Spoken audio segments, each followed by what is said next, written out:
네, 오늘은 어느 부자의 생각, 영원한 모래성은 없다는 겁니다. 영원한 모래성은 없다. 여름에 아이들은 바닷가에서 모래를 성을 쌓는 것을 좋아합니다. 이걸 모래성이라 이렇게 말하지요. 모래성. 그런데 파도가 치면 정성을 다해 쌓은 모래성이 한순간에 흔적도 없이 사라져 버리지요. 다시 쌓으면 파도가 밀려와 모래성을 또 허물어뜨리고 다시 쌓으면 또 허물어뜨리고. 아이들은 모래성을 쌓고 허물어지는 과정을 반복하다가 결국은 포기합니다. 아, 내가 쌓은 모래성이 오래가지 않는구나. 이걸 경험하는 거지요. 그런데 이 아이가 터득한 교훈을 어른들은 뒤늦게 깨닫습니다. 허물어질 수밖에 없는 모래성을 어른들이 쌓고 있을 때가 많다는 것입니다. 사람들은 무엇인가를 이루고자 일평생 얼마나 열심히 일하는지 몰라요. 그러다 보면 어떤 것은 이루고 성취하기도 하지만 한번 자신에게 이렇게 질문해 보아야 합니다. 혹시 내가 이룬 거 모래성은 아닌가? 애써 내가 이룬 것이 한순간 흔적도 없이 사라져 버릴 것은 아닌가? 이것을 한번 자신에게 질문해 보아야 합니다.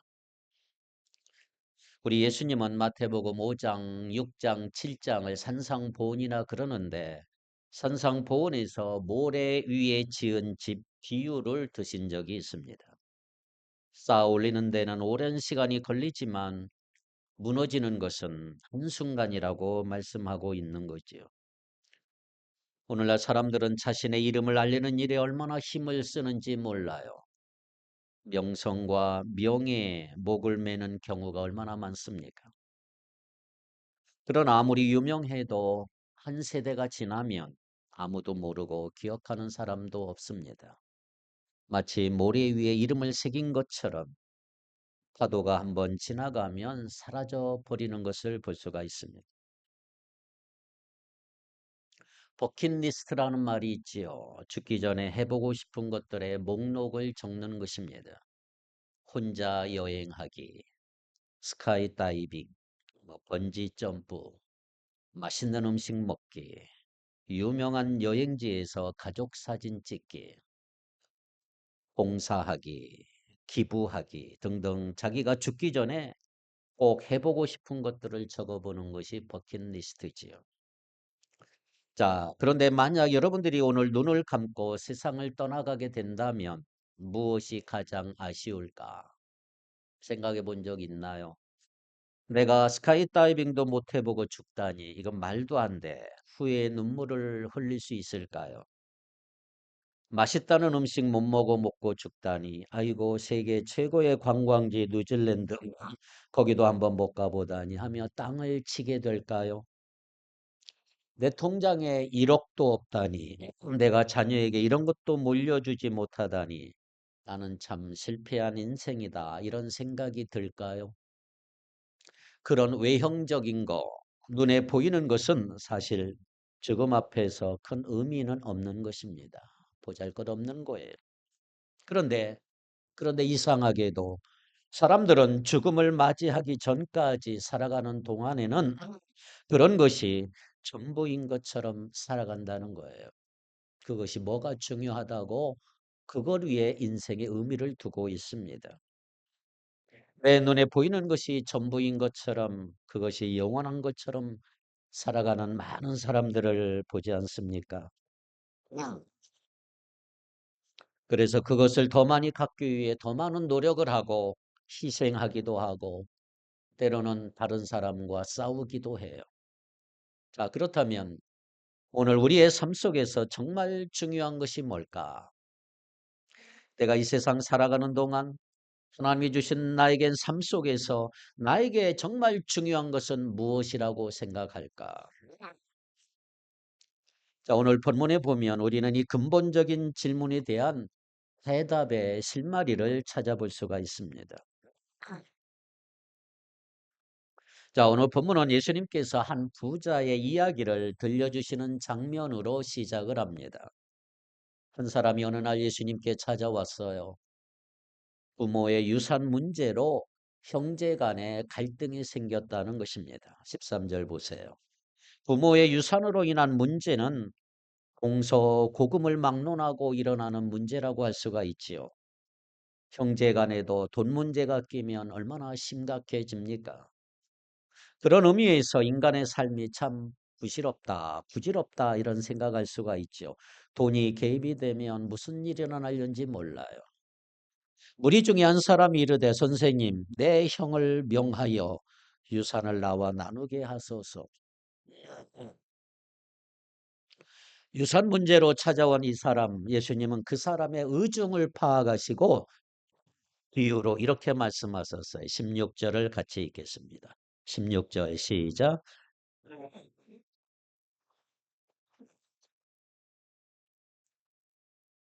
한 부자가 등장을 하지요. 부자가 등장을 합니다. 여기 중요한 말. 그 밭에 소출이 풍성하다. 소출이 풍성하다.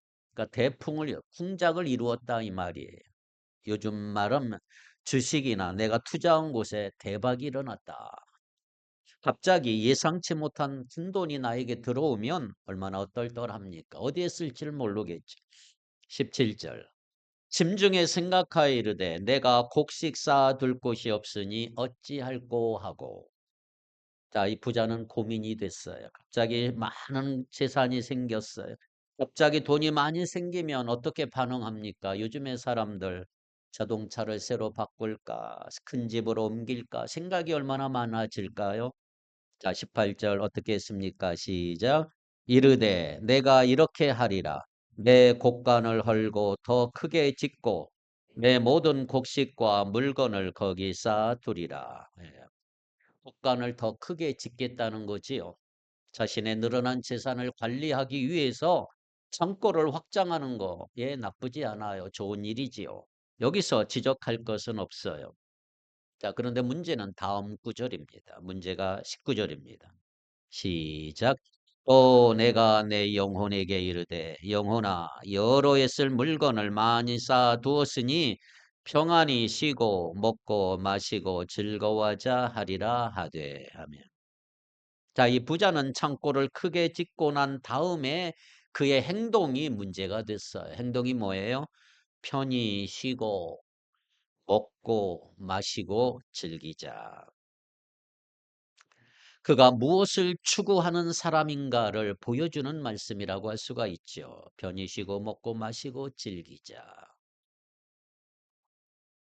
어느 여행사의 팜플렛 브로셔에 보니까 이런 문구가 있어요. 수고한 당신 떠나라. 멋있는 문구가 있어요. 세상의 모든 것이 자신의 쾌락을 위한 도구가 될 수가 있지요. 자신이 번 것으로 삶을 누리는 거 나쁘지 않아요. 좋은 것입니다. 특별히 죄를 짓지 않는 한 자기가 가진 것으로 누린다고 하는 거 시비 걸 필요가 없지요.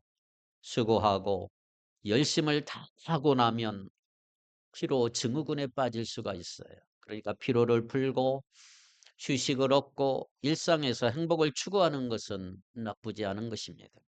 문제는 뭐냐 하면 즐거움을 누리되 즐거움에 빠지면 안 된다는 거죠. 즐거움을 누리십시오. 그런데 즐거움에 빠지는 사람이 많은 것입니다. 우리가 누림으로 얻는 즐거움은 한계가 있어요. 오늘날 이 세상은 우리를 즐겁게 해주겠다는 걸로 아예 널려 있습니다. 널려 있습니다. 현대 상업주의 마케팅은 우리의 시각과 미각과 후각과触각과 청각, 오감을 얼마나 즐겁게 해주는지 쏟아지고 있는 것입니다. 자칫하면 감각적이고 말초적인 즐거움에 탐닉하게 되고요. 자신이 가진 거, 내 욕망을 채우기 위한 연료로 막 낭비하기 시작하는 것입니다. 물질이 자신의 쾌락을 위한 도구가 되고 할수록 육체적인 탐닉에 몰두할 수가 있는 거예요. 쾌락을 추구할수록 내 인간성은 파괴가 되고 더 큰 욕구가 생기게 되고 그래서 쾌락은 뭐냐? 거짓 기쁨, 거짓 즐거움이라고 말할 수가 있는 것입니다. 갈수록 목마르게 하고 자기를 위해 아무리 쏟아 부어도 만족하지 못하는 인생이지요. 자, 그런데 여기 예수님께서 이 부자에 대해서 주목하시는 게 하나 있어요. 부자는 편히 쉬고 먹고 마시고 즐기자 그랬어요. 자, 예수님이 뭐라고 말씀하시는지 15절을 같이 읽겠습니다. 15절 시작. 그들에게 이르시되 삼가 모든 탐심을 물리치라. 사람의 생명이 그 소유에 넉넉한 데 있지 아니하리라 하시고 아멘. 자, 예수님은 뭐라고 말씀하십니까? 탐심을 조심하라. 인간의 탐욕, 탐심은 끝이 없어요. 분수에 넘치게 무엇이든 가지려고 하거나 누리려고 하는 지나친 욕망, 그 탐심이죠. 욕심이 가득한 마음. 여러분, 인간의 탐욕을 보십시오. 어느 정도까지 창고를 더 지어야 할까? 조금만 더. 얼마나 더 벌어야 할까? 조금만 더. 얼마나 더 올라가야 할까? 조금만 더. 얼마나 더 좋은 것을 사야 할까? 조금만 더. 이 조금만 더 이거 결코 멈추지 않아요. 조금 더, 조금 더. 좀 더 크게 짓고 나면 그 순간 좀 더 큰 것을 목표로 하는 인간의 욕심이 얼마나 찬지 몰라요. 조금 더는 탐욕으로부터 출발을 하는 거예요. 이런 이야기가 있습니다. 어느 날 낚시를 하던 낚시꾼이 물고기를 한 마리 잡았는데 아주 이상한 물고기를 잡았어요. 이 물고기는 찬란한 금빛을 띠고 있고요. 놀랍게도 물고기가 말을 하는 거예요. 낚시꾼에게 이런 말을 해요. 제발 저를 좀 살려주세요. 그러면 당신의 소원 세 가지를 꼭 들어드리겠습니다. 낚시꾼은 깜짝 놀랐는데 신비한 느낌이 들면서 소원을 들어준다는 말 믿지는 않았지만 물고기가 하도 애원하기에 조건을 제시해요. 세 가지가 아니라 그럼 10가지 들어줘. 10가지 들어줄 수 있어? 그럼 살려줄게. 그 말을 들은 물고기는 서글프게 막 울면서 말합니다. 저는 세 가지 소원밖에 들어줄 수 없습니다. 낚시꾼은 또 말합니다. 그럼 반뚝 잘라서 5가지만 들어줘. 물고기는 거친 숨을 몰아쉬며 이렇게 대답하는 거예요. 세 가지 밖에는 좋다. 그러면 4가지만 들어줘. 물고기는 이미 죽어버렸습니다.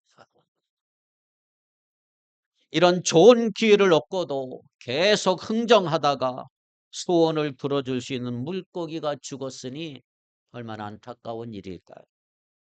이것이 탐심이에요. 탐욕입니다. 탐심. 탐심은 다른 사람의 소유에 대한 욕심이라고 말할 수가 있죠. 헬라 원어의 뜻은 뭐냐? 더 움켜진다. 이게 탐심이에요. 더 움켜진다. 그렇습니다. 여러분, 탐심은 모든 인간이 가진 보편적인 죄악이라고 할 수가 있어요.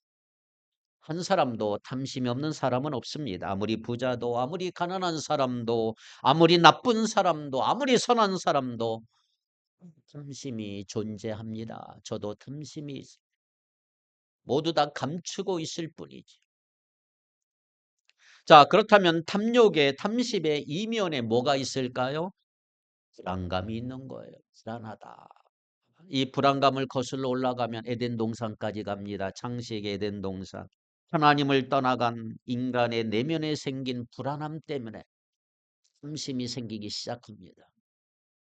늘 하나님의 공급과 보호 속에 있을 때는 불안함과 두려움이 없었어요. 하나님이 다 채워주시고 그걸 믿고 살았기에.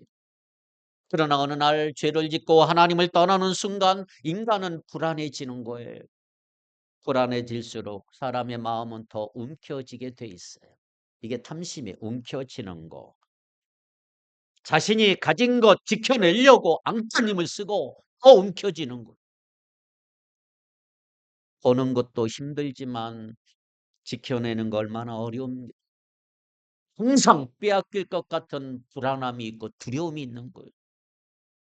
그래서 불안할수록 부자처럼 창고는 더 커지고 물질 중심의 삶은 아무리 내가 노력해도 부족함을 느끼고 결핍을 느낄 수밖에 없는 것입니다. 예수님께서 하신 중요한 말씀 마태복음 4장 4절에 기록이 되어 있습니다. 이렇게 되어 있죠. 한번 읽어볼까요? 마태복음 4장 4절. 예수께서 대답하여 이르시되 기록되었으되 사람이 떡으로만 살 것이 아니요 하나님의 입으로부터 나오는 모든 말씀으로 살 것이라 하였느니라 하시니. 아멘. 사람이 떡으로만 살면 떡은 늘 부족하게 돼 있어요. 우리 인간이 늘 그래요. 그러나 하나님의 말씀으로 여러분들이 만족하면 영과 육이 만족한 삶을 살게 될 줄 믿습니다.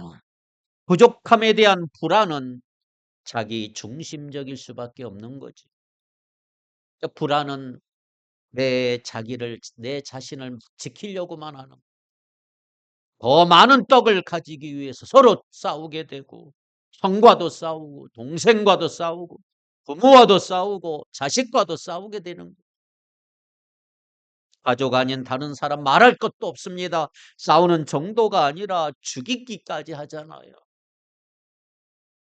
탐심이 이렇게 무서운 건데, 그렇다면 예수님께서 왜 탐심을 물리치라고 했느냐?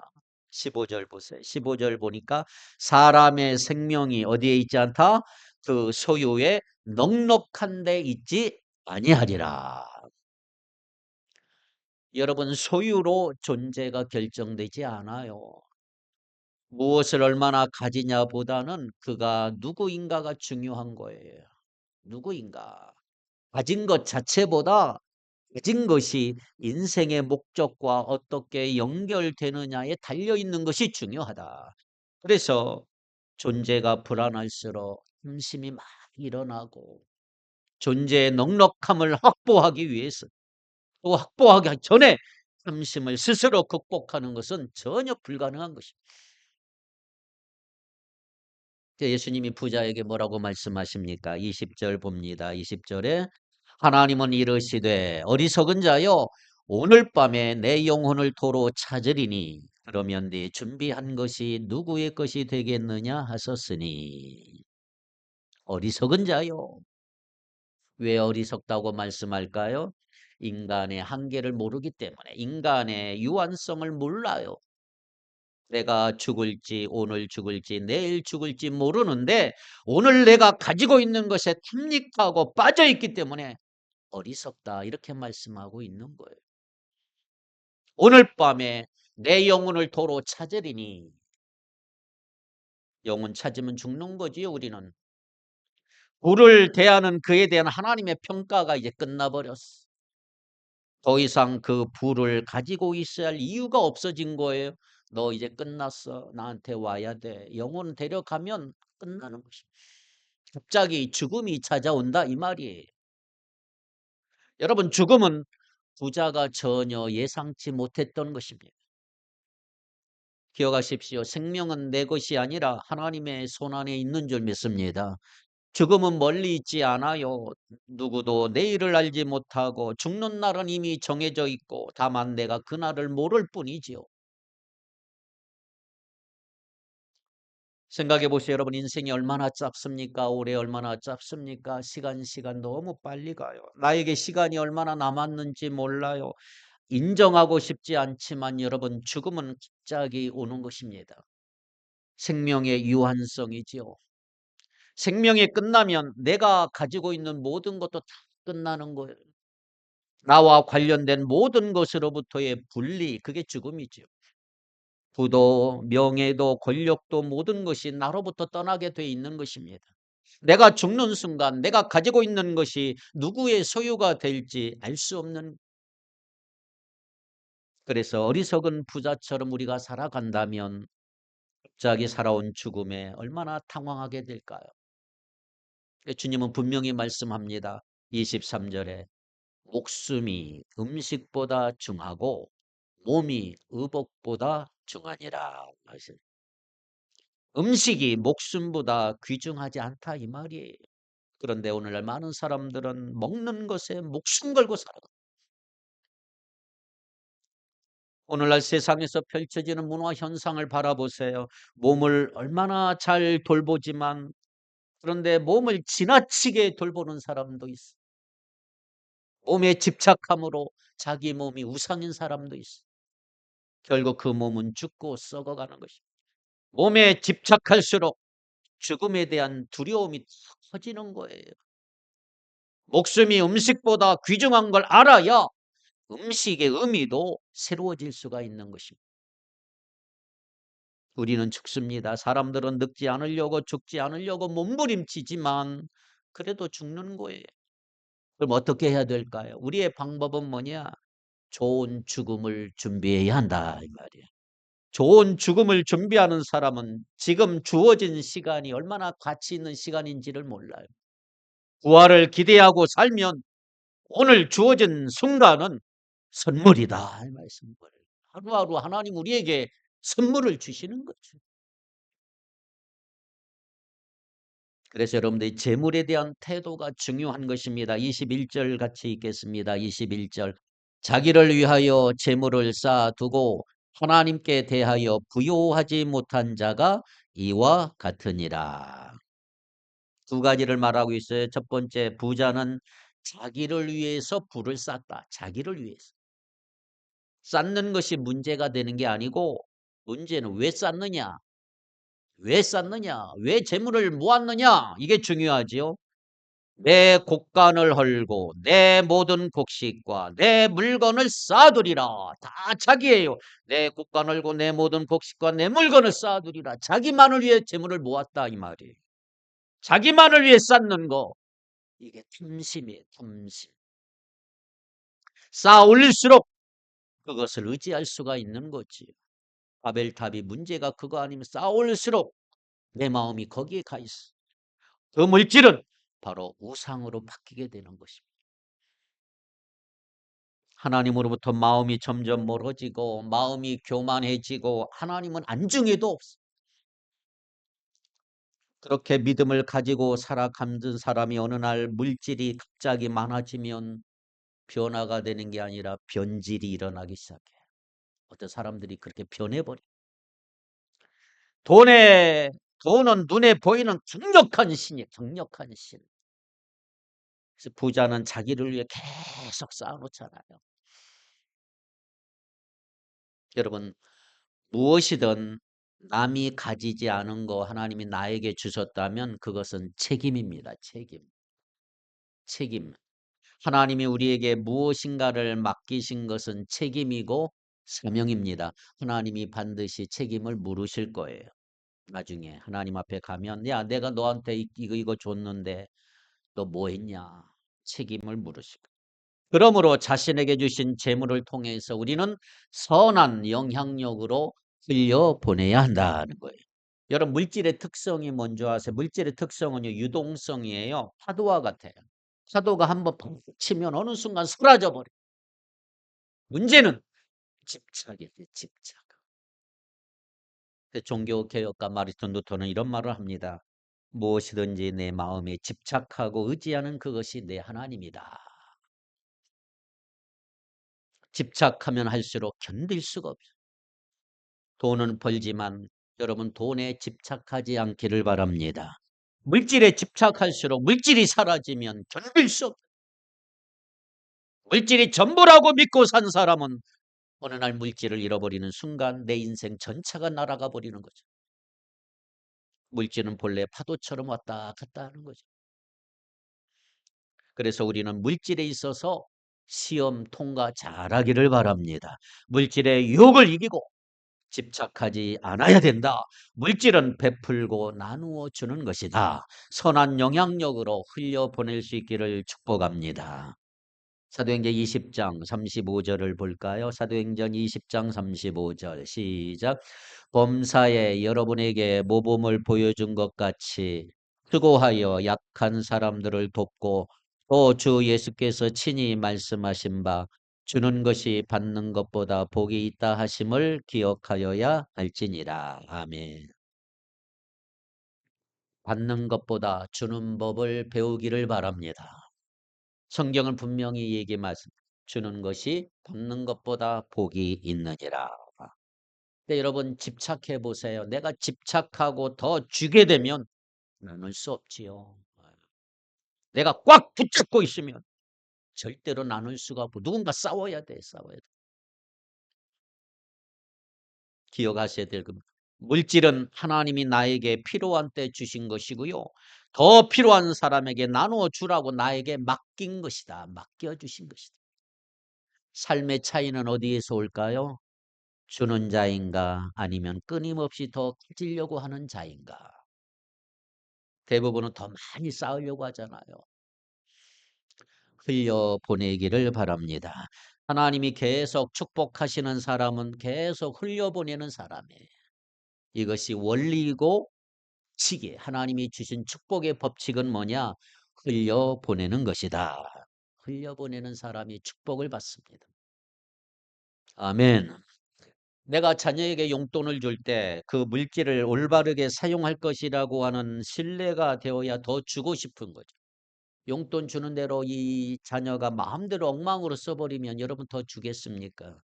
적절한 절제력, 과식이나 게으름을 피하고 분에 넘치는 생활을 자제하는 거 얼마나 좋은 일일까요? 여러분 잘못 사용한다면 더 많은 돈 줄 이유가 없지요. 자기를 위해 모든 것 다 쏟는다면 하나님이 어떻게 더 맡기실까요? 자기에게 집착하는 것, 자기에게 다 써버리는 건 집착이고 음심이란 말이에요. 자기에게 모든 것 투자하기 때문에 남에게 줄 것이 없어. 하나님 뭐 해줄까요? 우리 몸도 잘 관리하셔야 합니다. 적절한 관리는 건강을 위해 얼마나 필요합니까? 문제는 목적의 목적성. 자기 몸을 관리하기 위해서 너무 많은 투자를 한다면 그것도 잘못된 거예요. 미성숙한 몸이 있고 성숙한 몸이 있어요. 미성숙한 몸은 자기 몸만 기꾸는 사람이에요. 자기 행복과 자기 만족의 모든 것을 거는 사람. 함심은 그래서 자기애로 발전을 해 자기만 사랑하는 거예요. 개인의 행복을 누가 침해하면 공격적인 태도로 돌변하는 사람. 근데 성숙한 몸이 있어요. 성숙한 몸은 자신에게 주어진 복을 나누는 사람이에요. 나누는 사람. 돈의 흐름을 보면 돈을 쓰는 사람을 보면 신앙과 믿음이 보이지요. 하나님은 우리의 돈의 흐름을 꿰뚫어 보고 계세요. 내가 맡긴 돈 어디로 흐르고 있는가? 너만을 위해 쓰고 있느냐? 흐르고 있느냐? 돈이 자기에게만 흐르고 있는가? 아니면 이웃에게 흘러가고 있는가? 이걸 하나님은 다 보고 계시는 거예요. 나누는 삶은 일회성이나 즉흥적인 게 아니에요. 여러분 일상에서 지속적으로 나누는 삶이 실천될 때 그것이 능력이 되는 거예요. 우리 안에 있는 탐욕의 뿌리가 얼마나 깊은지 아십니까? 쉽게 제거되지 않아요. 탐욕을 이기는 것은 끊임없이 나누는 거예요. 내가 가지고 있는 건 나눌 때 내 안에 있는 탐욕의 더러운 기운이 다 빠져나간다 이 말이에요. 한두번 안 돼요. 일상에서 계속 나누는 삶, 흘려보내는 삶. 이런 사람을 하나님이 책임져 주고 복을 주시는 것입니다. 두 번째 부자의 잘못은 뭐예요? 21절. 자기를 위하여 재물을 쌓아두고 하나님께 대하여 부요하지 못한 자가 이와 같으니라. 부자는 돈은 많은데 하나님에 대하여 부요하지 못한 자라는 거예요. 여러분 부를 주신 분은 하나님이십니다. 주님은 하나님에 대하여 부요해야 한다 이렇게 말씀하고 있어요.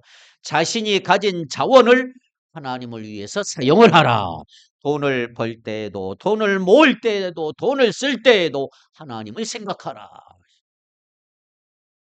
에베소서 5장 15절 16절 17절 같이 읽겠습니다. 에베소서 5장 15절 16절 17 시작.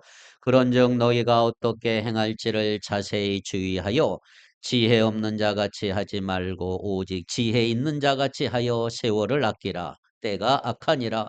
그러므로 어리석은 자가 되지 말고 오직 주의 뜻이 무엇인가 이해하라. 아멘. 하나님의 뜻을 계속 물어보시기를 바랍니다. 나도 모르게 쌓아 올린 모래성은 흔적도 없이 다 사라지게 돼 있어요. 우리는 일시적이고 순간적인 것 위에 살지 말고 영원한 것 위에 살아야 할 줄 믿습니다. 영원하지 않는 것은 영원히 무용지물이 돼버리는 거예요. 내가 하고자 하는 일이 영원한 일인지 항상 하나님께 물어보셔야 합니다. 하나님 이거 흘려보내는 것인가? 나를 위해 쓰는 것인가? 요한일서 2장 16절 17절. 요한일서 2장 16절 17절. 이는 세상에 있는 모든 것이 육신의 정욕과 안목의 정욕과 이생의 자랑이니 다 아버지께로부터 온 것이 아니요 세상으로부터 온 것이라. 이 세상도 그 정욕도 지나가되 오직 하나님의 뜻을 행하는 자는 영원히 거하느니라. 아멘. 하나님의 뜻을 행하는 자만 영원히 살 줄 믿습니다. 우리는 매 순간 하나님께 물어봐야 돼요. 하나님이 원하시는 게 무엇일까? 우리가 가진 시간, 물질, 자원들을 내가 하나님을 위해 사용할 때 우리의 삶은 모래성이 되지 아니하고 영원한 유산이 될 줄 믿습니다. 나누는 삶이 삶의 우선순위가 돼야 된다. 모든 것이 남아 돌아서 남을 돕는 게 아니에요. 내가 있는 위치에서 베푸는 삶을 살아라.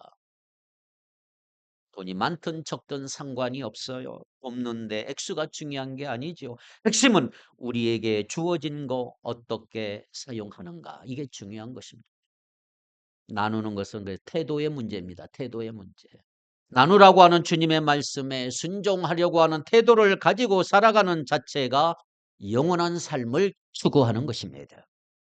디모데전서를 볼까요? 디모데전서 6장 17절 18절입니다. 시작. 내가 이 세대에서 부한 자들을 명하여 마음을 높이지 말고 정함이 없는 재물에 소망을 두지 말고 오직 우리에게 모든 것을 후히 주사 누리게 하시는 하나님께 두며 선을 행하고 선한 사업을 많이 하고 나누어 주기를 좋아하며 너그러운 자가 되게 하라. 아멘. 예수님이 우리에게 보여주신 삶을 그대로 표현하고 있습니다. 내가 움켜질수록 불안하지만 손을 펼 때 자유롭습니다. 주님은 왜 삶과 모든 탐심을 물리치라고 했을까요? 재물에 내가 탐심을 가지는 그 순간 인간은 불안해지고 악해지고 돈에 내가 무릎을 꿇는 그 순간 어리석은 자의 길을 걷게 되고 모래성을 쌓는 허망한 인생이 된다는 것을 기억하셔야 돼요.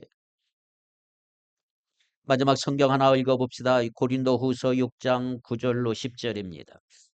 고린도후서 6장 9절 10절 시작. 무명한 자 같으나 유명한 자요 죽은 자 같으나 보라 우리가 살아있고 징계를 받는 자 같으나 죽임을 당하지 아니하고 근심한 자 같으나 항상 기뻐하고 가난한 자 같으나 많은 사람을 부유하게 하고 아무것도 없는 자 같으나 모든 것을 가진 자로다. 아멘. 그러므로 사랑하는 성도 여러분, 우리는 더 이상 집착하거나 탐심에 빠질 이유가 없어요. 세상 사람들이 가지고 있지 않은 거 우리가 가지고 있기 때문이다. 가난한 자 같으나 많은 사람을 부유하게 하고 아무것도 없는 자 같으나 모든 것을 가진 자라고 이야기할 수 있는 것은 우리가 예수 그리스도를 가졌기 때문이다. 우리는 가진 것이 너무 많은 것이다. 진짜 가졌다. 진짜 찐을 가진 것 찐. 세상으로 인해 빼앗길 수 없는 거 이거 우리가 가졌다 이 말이에요. 복음을 가졌고 구원을 가졌고 천국을 소유했다. 모든 것으로 충만하신 예수 그리스도가 내 안에 계시다 이 말이에요. 부족한 거 결핍은 세상 것으로 채워지지 않아요. 예수 그리스도로만 채워질 줄 믿습니다.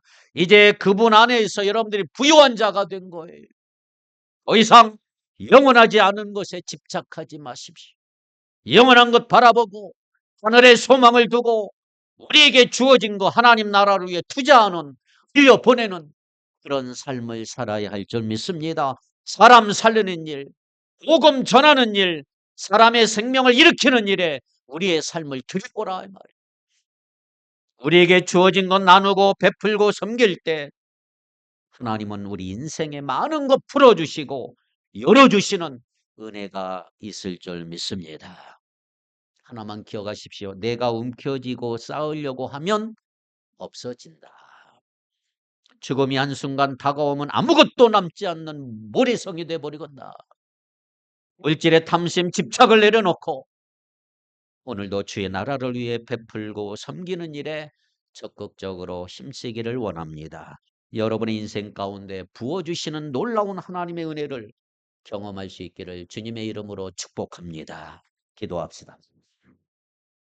살아계신 하나님, 우리에게 생명을 주시고 모든 풍요를 허락하신 주님을 찬양합니다. 그러나 종종 내 자신만을 위해 재물을 쌓아두고 하나님 나라를 잊어버릴 때가 많습니다. 재물에 대한 탐심을 버리지 못하고 하나님 앞에 부요하지 못한 어리석은 자였음을 이 시간 고백하나이다. 우리 마음의 문을 열어 세상의 헛된 부요가 아니라 영원한 하나님 나라의 부요를 구하게 하여 주옵소서. 우리가 세상의 재물에 얽매이지 않게 하시고 하나님 앞에서 참으로 부유한 자 되게 하시고 하나님 나라와 그 일을 먼저 구하게 하시며 필요한 모든 것 더하여 주시는 그 주님의 은혜를 충만하게 경험하며 살게 하여 주옵소서. 주님이 주신 모든 것을 주님의 뜻대로 사용하게 하시고 주님의 나라와 그의 의를 구하며 내 생명이 소유의 넉넉함에 있지 않고 하나님께 있음을 고백하게 하시고 저들을 틈심에서 건져 주시옵소서. 하나님께 부유한 자 되게 하여 주시옵소서. 예수님의 이름으로 간절히 기도하옵나이다. 아멘.